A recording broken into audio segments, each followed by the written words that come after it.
Good afternoon to all the kids that are currently watching this. You're talking to Nikki from andBeyond in Ghana.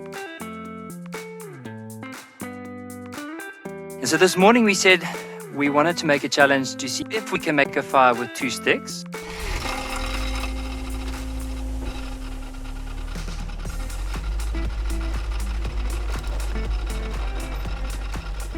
So I managed to go and cut a piece of wood.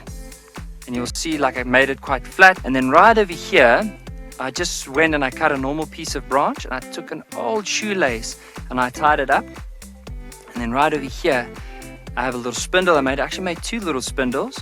And here a little handle for this one to fit in. So this is one of the ways that we're going to try and make fire out in the bush. So I would recommend not to do this at home unless you are with your parents, and as well as it is an open area. You can see I've decided to come into a riverbed because the last thing you want to do is make a fire and then it lights anything around you. So you need to make sure that if you do this, it has to be in a very safe environment. Now on this side here I have some elephant dung. So what I'm going to do is I'm going to take this bow like this, wrap it around and then put it right over here like that. And then I'm going to saw this wood, and then hopefully with the 2 woods on top of each other through friction, we'll be able to get a coal. And I'll take that coal and put it into the elephant dung, and then hopefully we can make a fire. So, should we give it a go? Okay, I haven't tried this yet today, so let's see if we can get a fire going.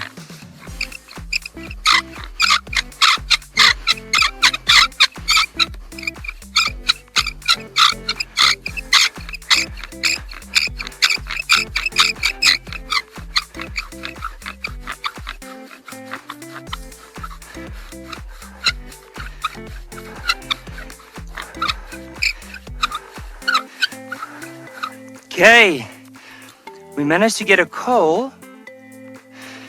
Let's see if we can put this coal. Let's see if we can put this in the elephant dung. So it's really important now that when we pick this up, we don't lose our coal. Right, kids, you ready for this? Let's do it.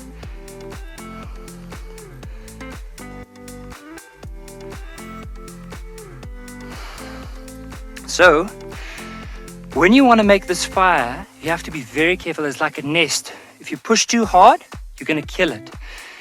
If it's too loose, it might fall through it. You have to just put enough pressure on it and keep it there.